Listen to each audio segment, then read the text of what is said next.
What's up, everybody? I'm John Middlekauff. You know what I need you to do.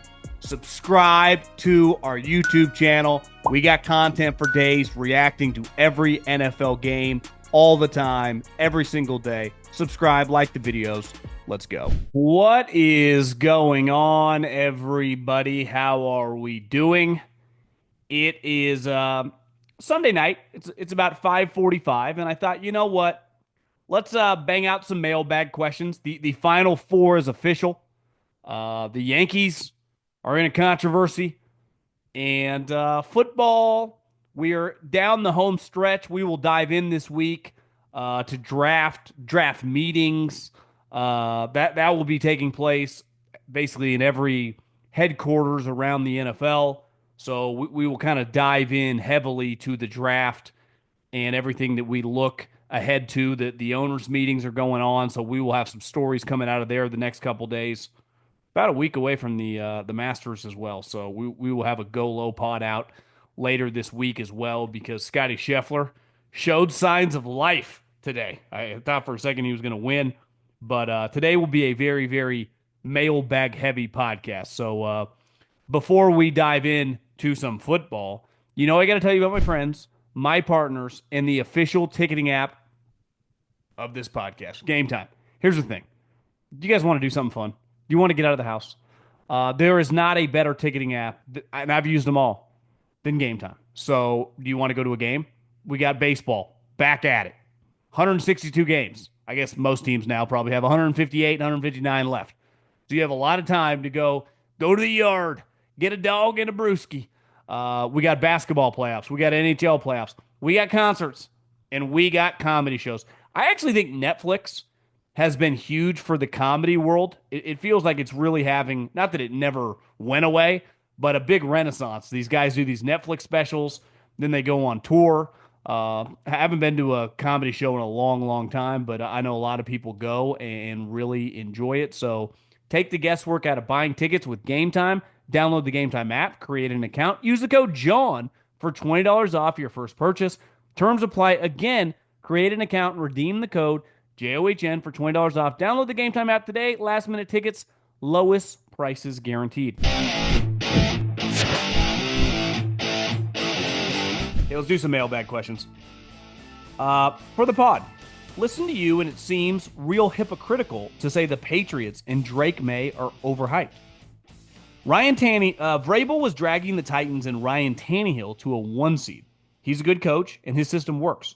Drake Maye's rookie season stats are better than Josh Allen's rookie numbers, and the team record is pretty comparable. Diggs' contract is $26 million guaranteed, is minimal, especially for someone you hope is your wide receiver too. I think it's BS to say very many people are talking about them as a playoff team, but all the elements of the Chargers to the 5 seed are present if the Patriots draft well. Most people at best are thinking 8-9 wins their ceiling this year. If I remember correct, I was asked that question by someone telling me that they thought they were overhyped. And my take was I'm pro Vrabel, and I'm with you. He's got a lot of Harbaugh parallels. But comparing Drake Maye going into his second year to like Josh Allen, I mean, Josh Allen's the league MVP and one of the best players, not just in the league, but one of the most talented players we've ever seen.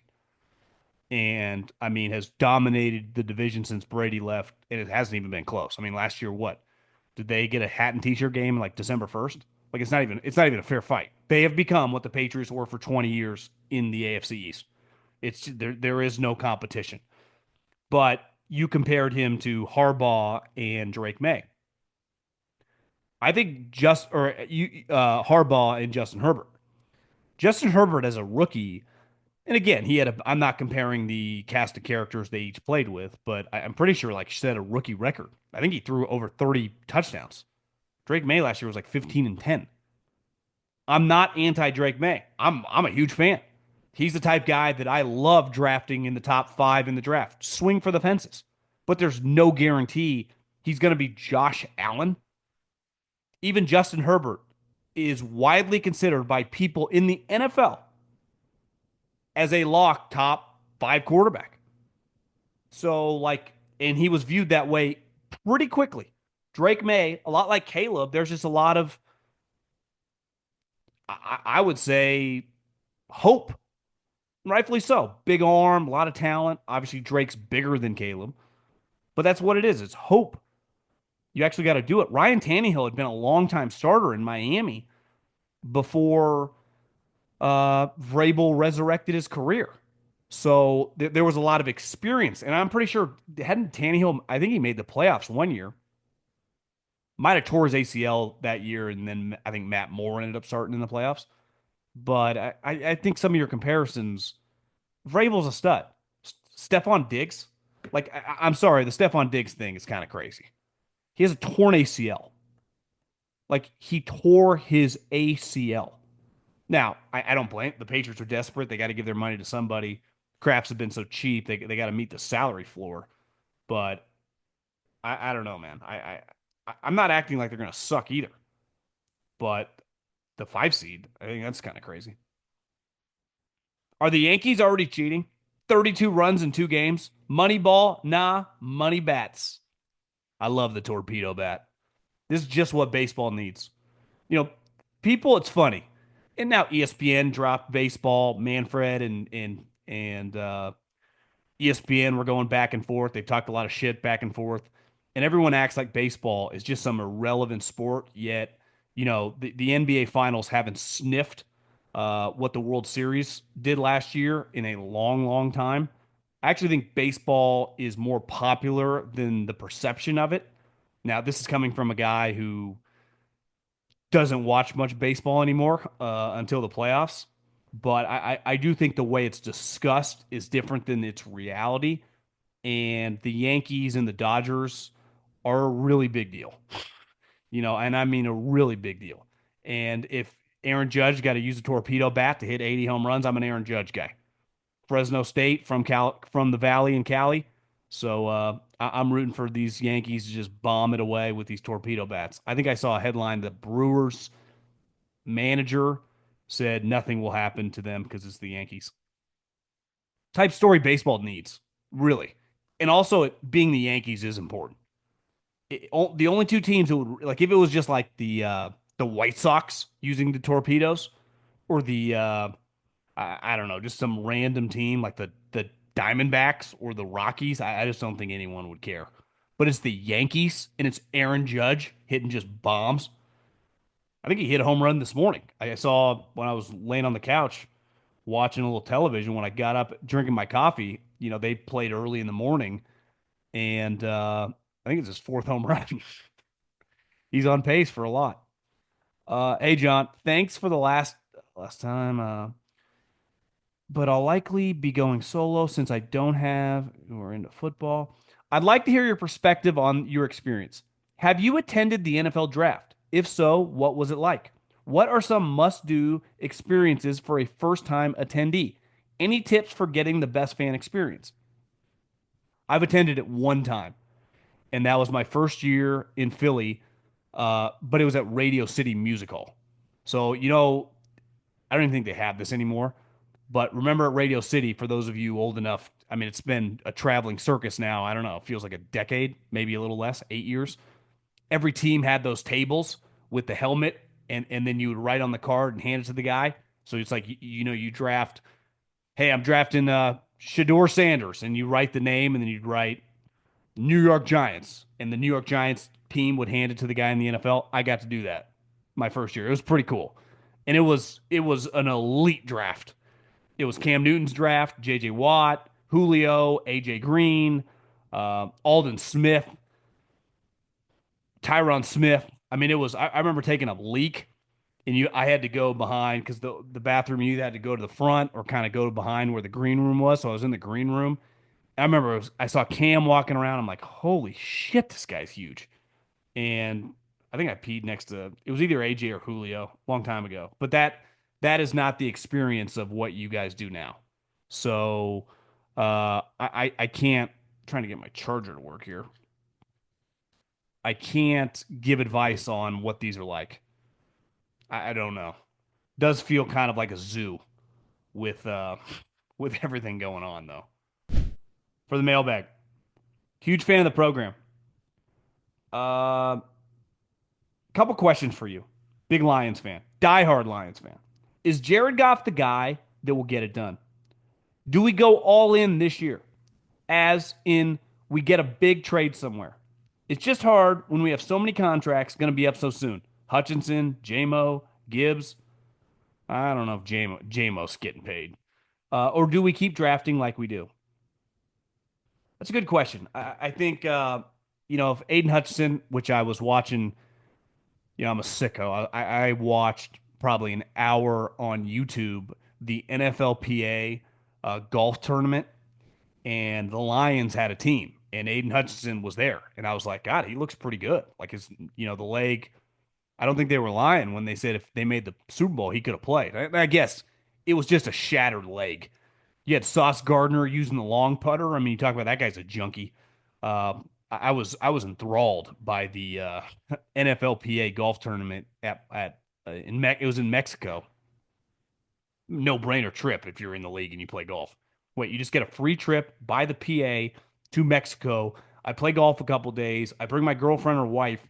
It was a mix of you. I mean, Thielen was there. Thielen was actually on Minnesota's team with like Harrison Smith, Harrison Phillips, and Hawkinson. They actually had a pretty good little squad.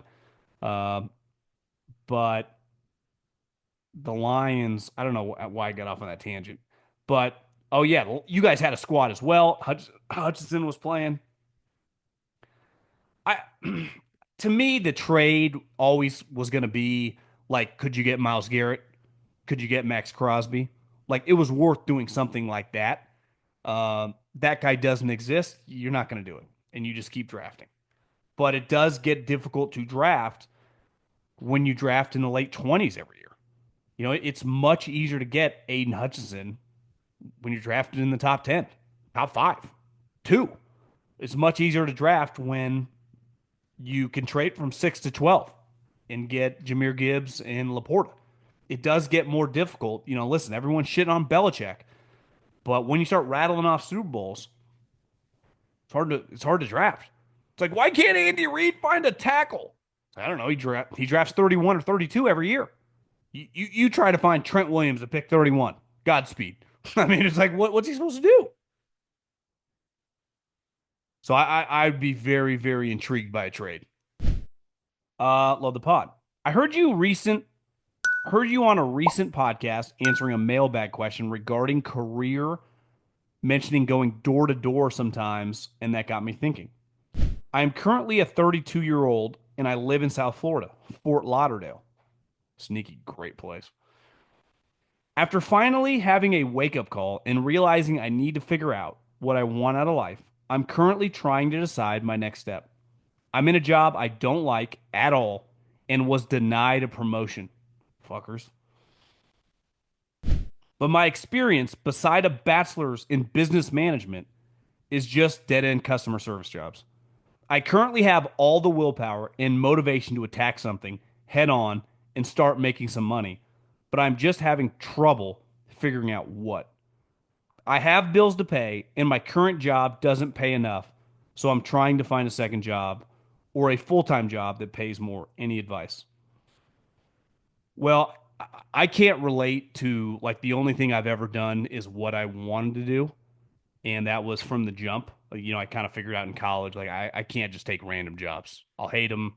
I'll suck. I'm not smart enough to kind of fake it. I had to do so. I've never worked in something that I didn't like.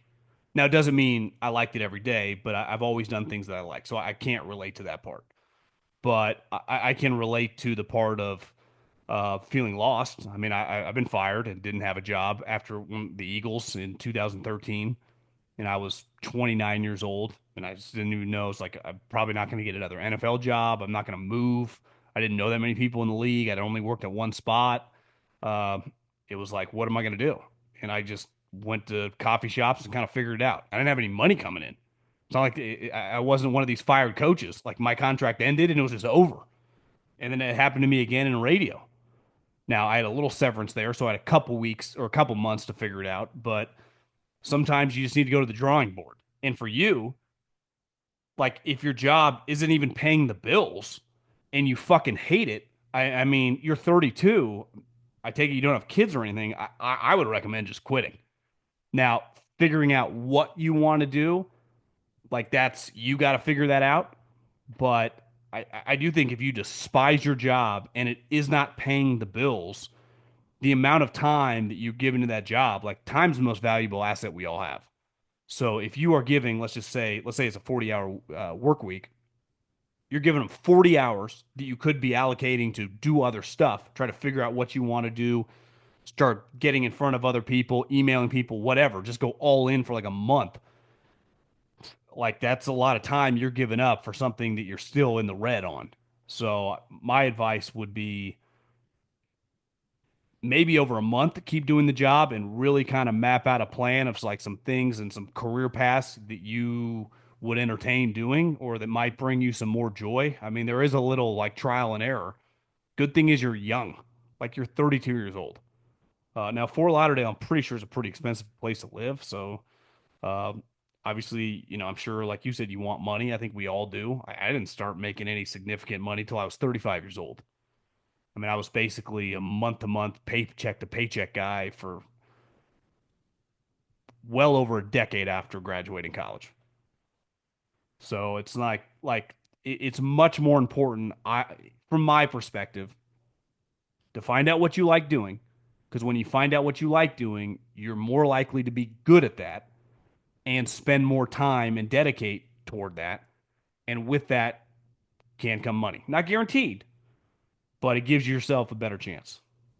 Uh, yeah, I would at least for a couple weeks kind of map out a plan. Might have to be after work, and then potentially just say I'm out. I mean, why do you want to do something that you hate, that you're going nowhere and it's not paying you any money? And I think part of it. And listen, again, I've been fired twice, contract not renewed once, but other time definitely fired, escorted out of the building, HR. Not because there was a scene, it's just company protocol. It's the best thing that's ever happened to me by far because it puts the urgency. Sometimes urgency is really healthy. I wouldn't trade those two moments in my life for anything professionally. I've noticed a lot of podcast channels such as yours and No Laying Up really push their YouTube channels and try to drive traffic. I assume that's because YouTube offers different revenue streams in addition to the podcast. But what is the difference or the benefit of YouTube versus the podcast? That has podcasts starting YouTube channels and pushing subscribers there. Well, there are a couple elements. One, YouTube, it's not like Apple pays, right, to host the podcast. YouTube, whatever, any content you throw up, if you get people to watch, there's a revenue split there. They're also, unlike podcasts, most of you that I would imagine that listen to me found me in some form or fashion through Colin Coward, right? Maybe you found me through his distribution channel on his Apple or Spotify. Maybe you've listened to me when go on with him, you know, however many 30 weeks a year on Sundays. So you found me in that direction, which is a powerful thing, right? Someone to be discovered. I would say the hardest thing in the content world of podcasting would be the ability to get seen by others. There are, I don't know the number, but I would imagine a large or decent, there are people out there, let's just say, who are excellent and entertaining. Podcasts that I would love. Let's just use myself. Podcasts that I would 100% listen to. Maybe on sports, maybe on finance, maybe on whatever. If you just said, hey, John, listen to this, I'd be like, holy shit, this is great. But I'll never find them because how are they ever going to get in front of me as a consumer? Well, YouTube, like originally Twitter, Instagram, there used to be this organic reach. I think TikTok definitely has that more now than those two. And it's hard to get in front of other people, where YouTube has the algorithm and the ability to be seen by a lot of people. So it's like if I do a Sunday night podcast on Lions Vikings and it's a huge show for the podcast, let's say, 100,000 people listen. Well, if another 50,000 people watch on YouTube, it's kind of important. So you were getting 50% higher audience. Let's pick a smaller number. Let's say you have 1,000 people listening to your podcast. and then you put it on YouTube and 5,000 people see. So you just 5x the eyeballs, and then it's all interconnected. YouTube is extremely important to the landscape because that's where the consumer is. I can speak for myself. I consume a ton of YouTube. I told someone the other day, I'm like, you know what? I don't really go on Twitter as much anymore. I do work stuff on it sometimes during the day when I'm looking for topics. But like my days of just scrolling, I don't want to say are over, but like I don't have it on my phone. I have been on maybe for the last 3 days since Friday, maybe twice. Like I just don't go on it very much. But I've gone on YouTube, whether it's on my phone or at my desk, I don't know, 30 times. I mean, I go on it a ton. So I think it's just a powerful distribution product, which won't last forever. But while it's going, you're just crazy not to go on it. I mean, that's where the consumer is. The finals for March Mania are here, and the only thing for sure is it's the last time you can bet on college basketball this season. Get in on all the action, expected and unexpected, with DraftKings Sportsbook. With live betting, exclusive content, promos, and parlays, DraftKings is the ultimate college basketball destination for March. First time, here's something special just for you. New DraftKings customers bet $5 to get 150 bonus bets instantly. Bet the unexpected with DraftKings Sportsbook. Download the DraftKings Sportsbook app and use the code JOHN. That's code JOHN for new customers to get 150 in bonus bets when you bet just $5. Only on DraftKings. The crown is yours. Reaching out for the mailbag. Wanted to say congrats on the wedding. I'm engaged as well and live and grew up in the Scottsdale area. I want to hear your thoughts on how to fix the Cardinals. They suck every year, and it seems like there's no hope for the foreseeable future. Yeah, I mean, I don't know what to tell you. We had a guy on the mailbag, I think last week, uh, hit me with an email that just crushed Bidwell's. They have more losses in the history of the NFL for a reason. I mean, it's the Bidwell family. At the end of the day, the Bidwell family, their resume speaks for itself. Now, listen, they say the first generation builds it, the second generation profits from it. That might have screwed up the second generation, but the third one definitely ruins it. Pretty sure Michael's the third one. And I've always defended Mark Davis on this. He really tries. And he spent huge money a couple times and it's blown up in his face, but he tries.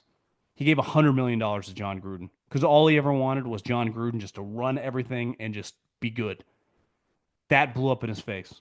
He then goes hires Josh McDaniels, who, again, turns out he's a scam artist as a head coach. He turns into like a different human being. But I totally understood why he did it. A lot of teams would have. A lot of teams have tried to hire Josh. Indy, the Niners, like he ain't alone. And it blew up in his face. And then again, he's like, hey, Tom, can you just come in here and run it? Has Michael Bidwell ever done anything like that? Too cheap. Too cheap.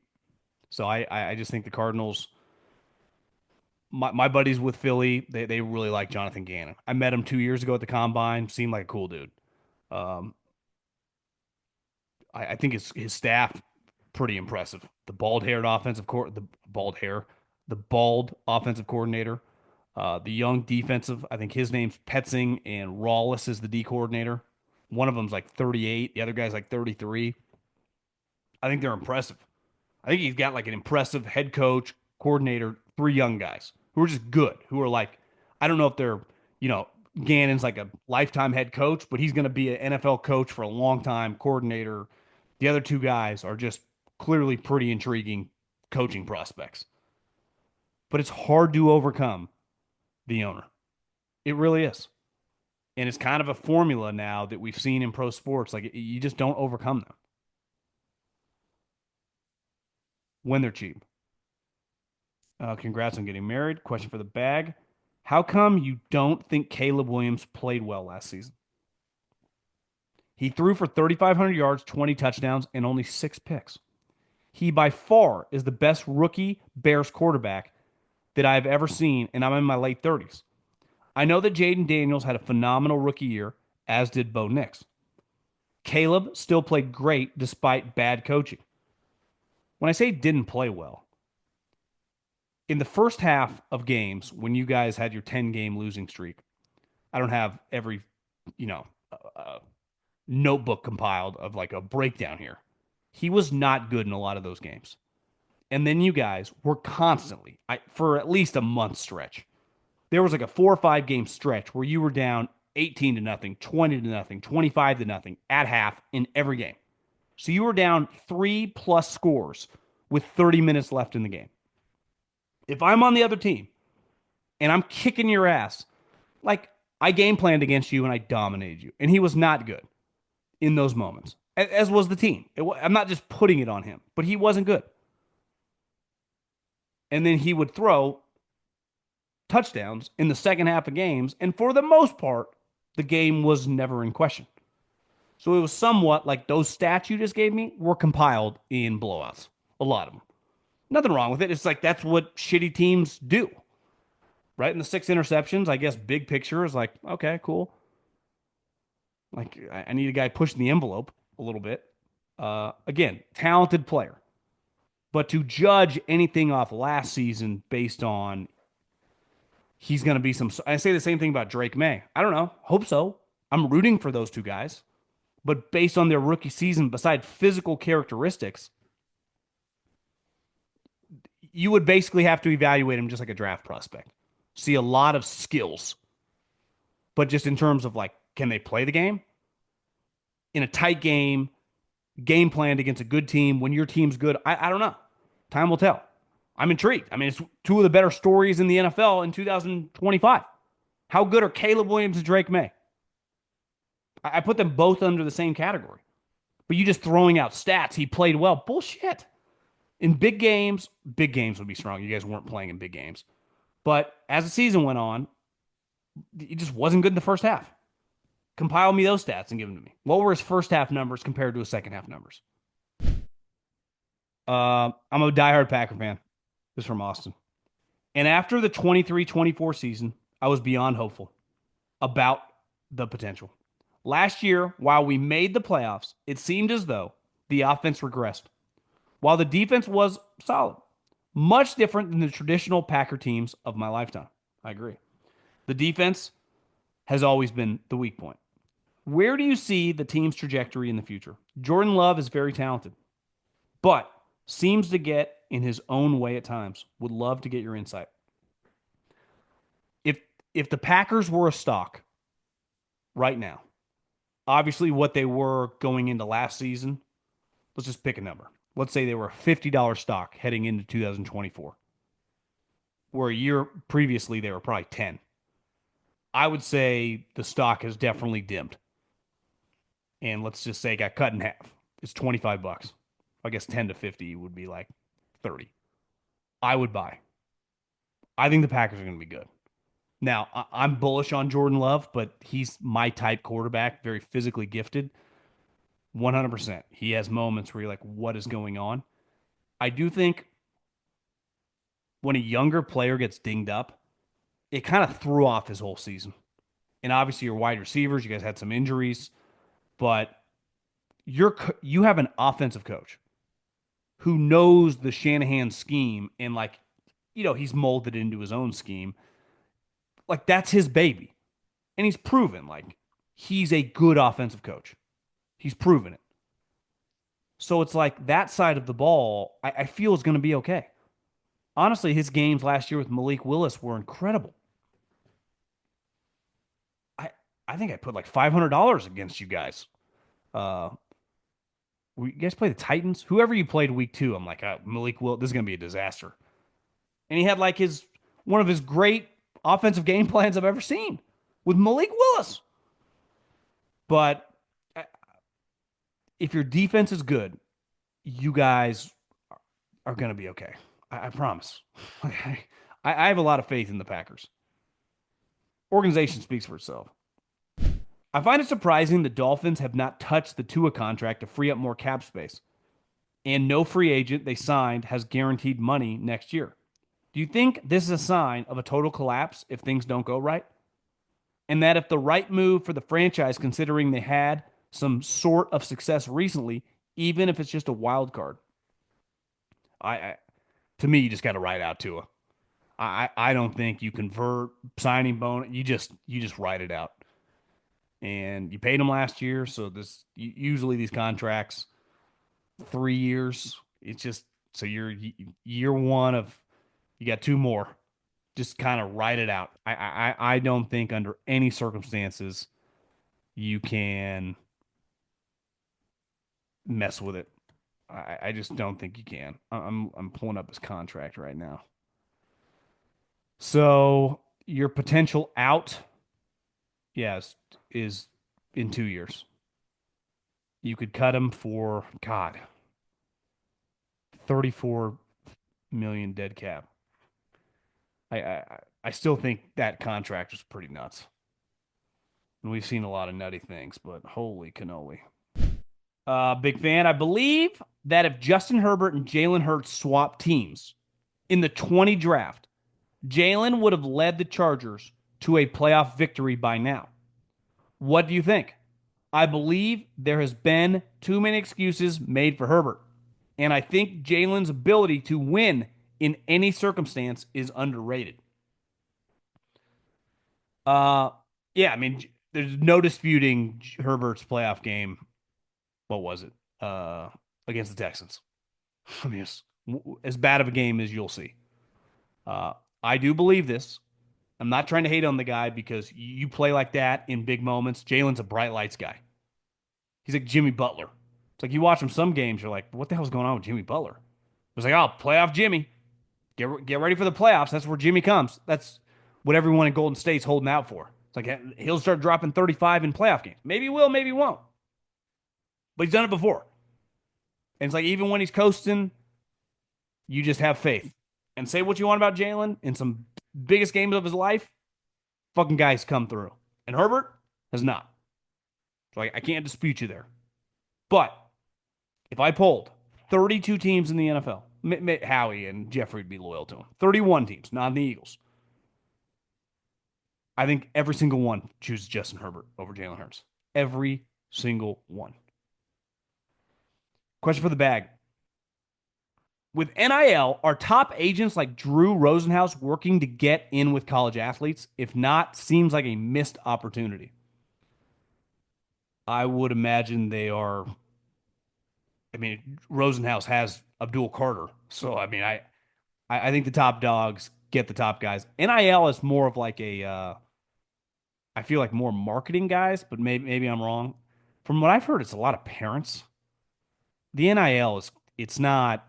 If you think Drew Rosenhaus, beside Abdul Carter, and the occasional big guy is talking to like college GMs about some sophomore getting $200,000,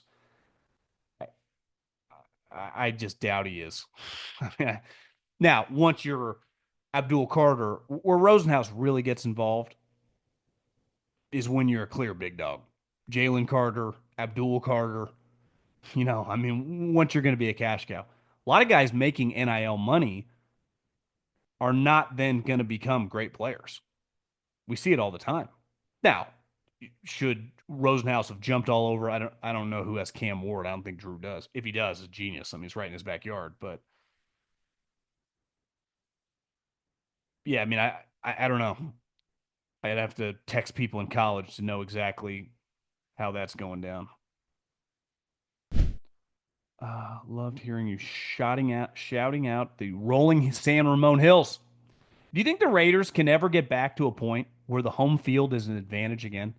A couple years ago, I went to a Vegas game in Vegas for the first time, and it felt like 70% Steeler fans. Pete Carroll talked about it in his first press conference about the fans needing to do their part showing up, but it just doesn't seem realistic. Do you think they have relocated to new cities? Do teams that have relocated to new cities and had success like the Rams still struggle with opposing fan attendance at home games? Does this improve over time? Or could Vegas just be a unique situation?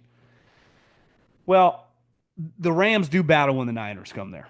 Why? Because a large percentage of Niner fans live in Southern California, Same with Raiders, and the Rams weren't there for 25 years.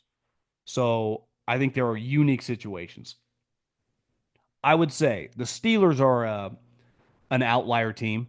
They travel. I would say them and the Packers travel as well as anybody. I mean, I've seen them against the Niners. I've seen them against the Eagles. I've seen them against the Raiders, and it feels like a Steelers home game when you see the Steelers. And I would say somewhat similar for the Packers sometimes. I would say the Vegas thing is a little bit of an outlier situation because it's an easy trip. Three of your games every year. So whether you have 8 games or 9 games, three of those 8 or 9 are going to be Denver, very close, Kansas City, extremely close, Chargers. I guess Denver's extremely close, Chargers extremely close, Kansas City not far away. Just an excuse to go to Vegas and enjoy.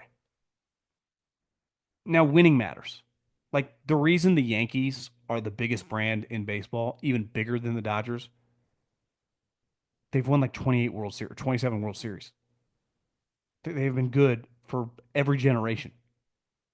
Cowboys, I don't know how they're so big, but it goes back to the 70s and the 90s. They just have a huge fan base. The Lakers, why are they the biggest NBA brand? They've won the most. Raider fans, and I used to see this when I was in the Bay Area, and you know, if you're a Bay Area guy, there was always this tension between the Niners and the Raiders.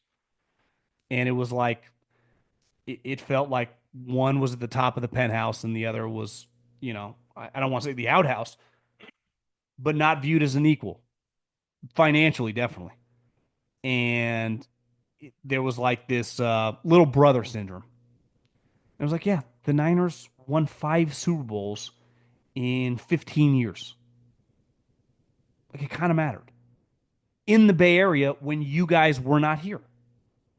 So it was like the reason they have way more fans in Northern California in 2025 is because they won 5 Super Bowls. So they had generations, you guys were gone.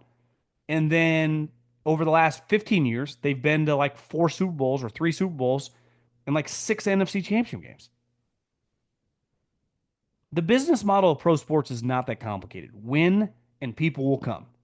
What they say in build it and people will come. It's no different in sports. Win and people will come. The Warriors up until Steph Curry, my entire life, beside like a couple seasons here and there, were a joke. Were the Sacramento Kings just in Oakland, and then Steph Curry came, Draymond, Clay, and then Kevin Durant, and they've become one of the most valuable franchises in sports in a decade. Well, they've won a bunch of championships. So it's just like if you guys win, you're never going to have the home field advantage of the Eagles or the Packers. It's never going to happen. Or the Chiefs or the Broncos. But can it be better than it is now? 100%. In 20 years, if you win, the guy that's 10, 12, 15 years old might start liking you and gravitate toward you. And then when he's 30 or 40 years old, making money, family, he gets season tickets. It's a big his company buys a suite instead of just all the suite holders are just the casinos who just no one even get. I can't tell you the people in my life that are huge gamblers that have been offered tickets because that's what the casinos do. They take care of the people that give them money. Most people I know that have gone that aren't Raider fans have gone through like business situations or just to check it out. So it takes time, it does. I think you just got to win. You just got to win. It's really that simple. You just got to win. And the history of the Raiders, which is cool, and it's like I've been a part of it in a way. Like the radio station we had was partners with them, and I'm a Niner guy, but got to see it, and I love football, so it's a powerful feeling of like the just the Kenny Stablers, the Howie Longs, the Ray Guy. It's just Al Davis, John Madden. I mean, it's the history there, but it's 2025. None of that shit matters today. It's like, can you win 9 games? That's the only thing that matters. What teams are you most excited to see draft this year? We talk about the top five picks, but are there other teams and positions you're stoked to see? Uh, I do wonder if the Steelers or the Rams will take a quarterback in the first round. Is there a chance that the Rams take a quarterback, or just the first couple rounds? Like a team that is a playoff team draft a quarterback high. Let's just assume Shador goes to the Giants, and obviously Cam Ward goes to the Titans. Where do the next couple quarterbacks come and go? I do think eventually, like the Chiefs are going to take a quarterback, not because to replace Patrick Mahomes, but historically, Andy, who learned from the Packers, like you take quarterbacks all the time. I can see them like in the third round, just have a sweet backup quarterback. I guess they just signed Minshew. Maybe they won't. Maybe that's just not going to be their business anymore. But that was always the Eagles' thing. I think I saw Howie say something recently was like, no team in the history of football has ever benefited more from the backup quarterback than us. Obviously, he's got two Super Bowl rings with backup quarterbacks, Foles for Wentz, and then Jalen, who was the backup, takes over for Wentz, kicks his ass out of town. And back in the Andy days, they won. You know, McNabb got hurt a bunch of times, and they had backup quarterbacks come in and win. Michael Vick was a backup quarterback when he had his breakout season in 2010. So you can't sleep on the backup quarterback. Do you think the Buccaneers are underrated as a franchise? It seems every year the media is picking the Saints or the Falcons to win the division, yet we've won the division 4 straight years. And before that, we won a Super Bowl as a wild card. Personally, I think we're significantly better than those teams, but maybe I'm just a homer. Curious your thoughts on the team as a whole as well. Also, is Tristan Wirfs the best tackle in the NFL? Uh, on the tackle thing, I mean, when we're talking like the best of the best, I'd have to text like some pro personnel guys that grade all these guys to go, who's the best tackle? I'd imagine he'd be pretty high. I mean, it'd be a short list. Best left tackle in the NFL. You know, Darisaw got hurt. Mulata would be up there. Trent Williams got hurt. Yeah, I mean, he'd be near the top, if not the top. Anytime you just go, we got one of the best left tackles in the league, you're in great shape. Yeah, I mean, I think there's something about your division. It's not viewed very highly, which hurts you. Like when you're really good in the NFC East, you're just going to get a lot of credit. When you're really good in certain divisions, the AFC North, the NFC North, we just talk about those divisions a lot. We just don't talk that much about the AFC and NFC South. We honestly talk more about college football than that, but there is no disputing the Buccaneers. Jason Light is easily one of the best GMs in the league. Was like 46 of your 53 guys on the roster last year were drafted players. Your quarterback was you originally got for under $5 million on the roster, and it's resurrected his career. And if you watch Baker talk, I don't know what the podcast was. I think it was like some sort of like Christian religious podcast he was on, or maybe he was just talking about his faith. But you listen to Baker talk, you're like, this guy's a different human. This guy from the guy that was at Cleveland, you know, kind of the cocky chip on his shoulder. He feels like he is just in the zone of being a high level cat now. And sometimes, you know, he credited it to religion and finding God, his wife and his kid, and it just Baker's in a great spot. If I'm a Bucs fan, I go, I like my chances with that guy. So I mean, I think you guys are in a great spot. I think the only big picture question is like Todd Bowles. Like, is he super? I like Todd. He's been cool to me over the years. But if you had a better coach in terms of the perception, like if I just told you Mike Tomlin was your coach or LaFleur or, you know, something like that, you'd be like, the Bucs are a powerhouse. We're just like one of the best teams in the league. Instead, I think Todd, in a weird way, which is crazy because he's one of the better defensive coaches in the league, though your defense kind of sucked last year. Wasn't all his fault. They got a bunch of injuries. Uh, yeah, be happy. You're a Bucs fan. Time's good. My God, do we love speed? Rightfully so. Speed is valued very high in the NFL. And as a fan, it's one of the most special parts of the game. I just heard you say fast guys usually run the 40 because they're fast. It's so true. Speed is so critical that if you have it, you want to show it off. Two questions. Top speed receiver from each decade, in your opinion, decades you've watched, and speed receiver to maintain dominant speed status the longest throughout their whole career. Given the importance of speed, does the guy have an argument as the number one wide receiver GOAT? I think I might talk about this week. I saw Daniel Jeremiah had a tweet the other day about he's never seen this many players skip the 40. It's one thing if you're injured, but like Ashton Genty just didn't run the 40. Countless other players just don't run the 40. Usually, if you ran at the combine and you run a good time, like you don't have to run at the pro day, no big deal. Hell, you do the combine, you work out, you don't have to do anything at the pro day. Or vice versa. You don't do anything at the combine, you do everything at the pro day, no big deal. Now guys just don't do anything ever. It's kind of just crazy. Or just a new normal. But I would say the fastest guy in the league over the last decade has been Tyreek Hill, easily. I don't think there's ever been a player as good as him. You know, Randy Moss was huge. Huge would be strong, but tall and long. So it's like his advantage, getting the ball. He was great at shooting his hands late, but he was a tall player. Tyreek's tiny. He's built like a little tank. Speed's elite. I feel like Tyreek in my life. I've said this before. I'd go Jerry Rice again, young, sentimental. Like I don't think I'm ever budging. It's like Michael Jordan. I'm never budging. Jerry Rice. I'm never budging.